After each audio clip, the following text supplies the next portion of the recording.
Salutare! Bine ați revenit pe canal! Astăzi vreau să vă arăt cum fac o rochie din Ponte Roma. Voi folosi modelul Ruby de la Dressmaking Amore, este un tipar pe care l-am mai folosit până acum. O să las totuși linkul în descriere. Voi face varianta midi, cea care ajunge până pe la jumătatea gambei, și o să vă arăt imediat pe piesele tiparului ce modificări am adus, dar le-am desenat totuși și aici pe hârtie. În primul rând am separat fusta de partea de sus și aici voi adăuga material alb. La fustă o să fac tăieturi aici, le-am marcat deja și pe piesele tiparului, și între bucățile astea o să adaug la fel jersey alb. În rest, rochia rămâne la fel, cu mânecă lungă, același guler, același tiv. Am suprapus tiparul modificat peste cel original și o să vă arăt ce modificări am făcut. În primul rând am separat fusta de partea de sus. Aici, în talie, am împărțit în 3. Am măsurat talia și am împărțit în 3. Am 2 bucăți egale, iar a 3-a bucată am distribuit-o în jumătăți, la mijloc și în lateral. Partea de sus am împărțit-o în 3. Bucata asta de aici vreau să fie adaos de jersey alb.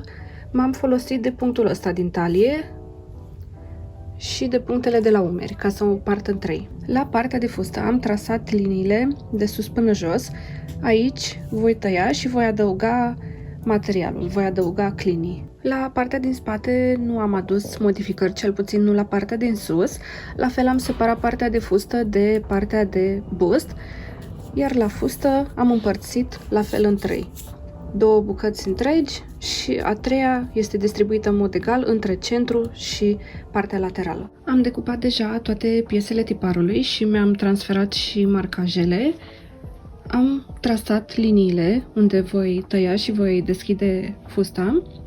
Acum o să iau un cutter rotativ și o să tai de jos până sus, dar o să las, cred, aici cam 1 cm 2 netăiat, ca să poată să rămână bucata întreagă, să nu mă încurc în fâșiile astea.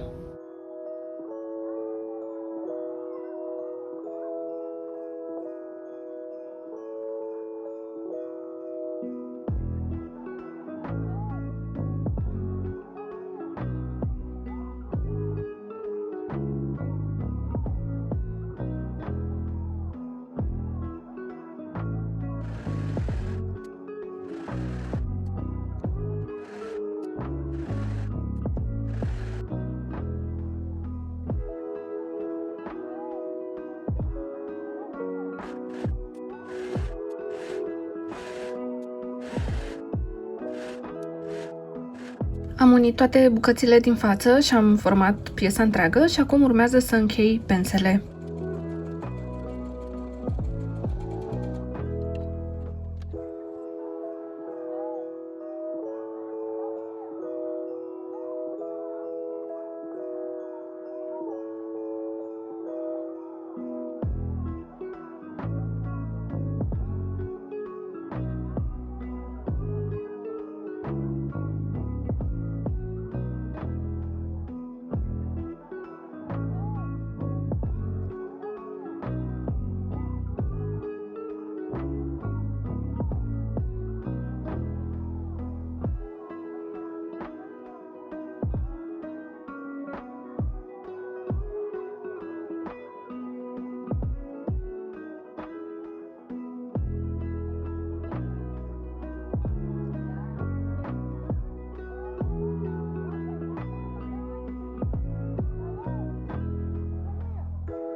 Am terminat aici de cusut bucățile de la spate. Rochia este mult mai amplă acum.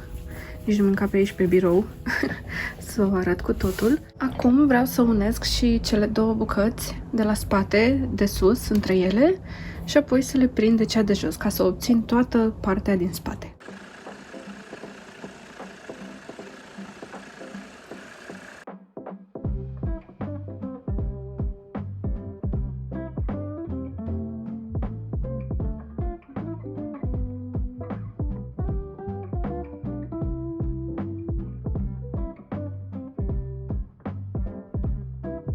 Am terminat de adăugat toți clinii și la partea din față mi-a luat o oră să-i cos pe toți între ei. O să combin partea de jos fusta cu partea de sus ca să obțin toată bucata din față.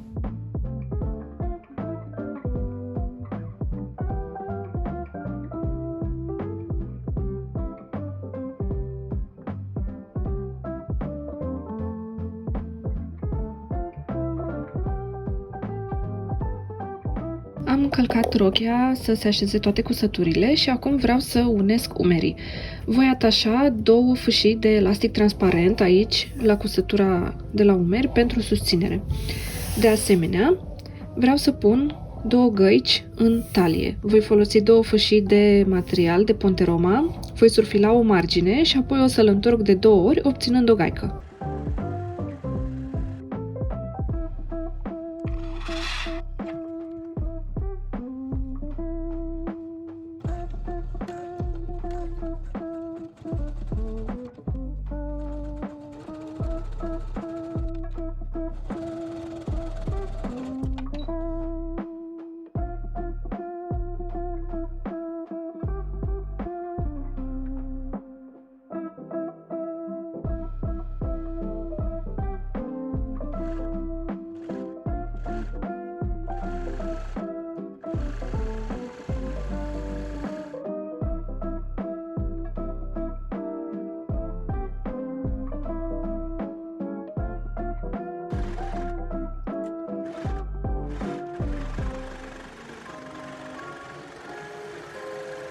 Momentan am terminat cu rochia și am pus-o puțin deoparte. Acum o să mă ocup de mâneci. O să le întorc pe dos și o să surfilez, o să le închei pe lateral. Ulterior o să le atașez la rochie.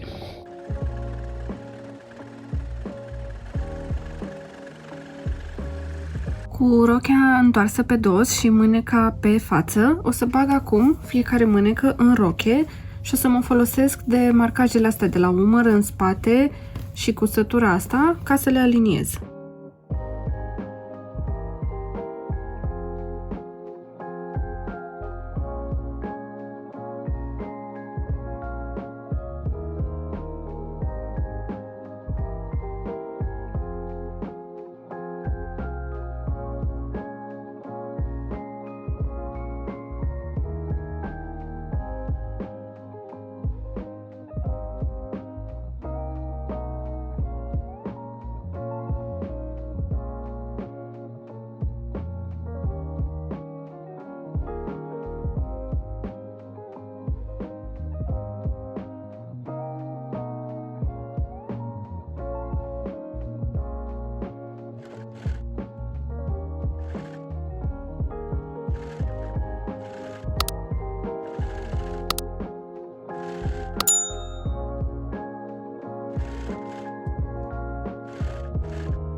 Tot ce mi-a rămas de făcut este tivul rochiei.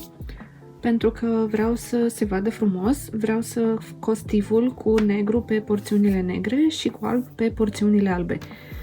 Voi călca acum peste tot, o să întorc cam 1 cm sau 1,5 aproximativ, o să măsur cu instrumentul ăsta de tiv și apoi o să folosesc bandă dublu adezivă ca să stea pe loc și o să le cos pe rând, toate porțiunile albe odată, apoi toate cele negre odată și apoi am terminat.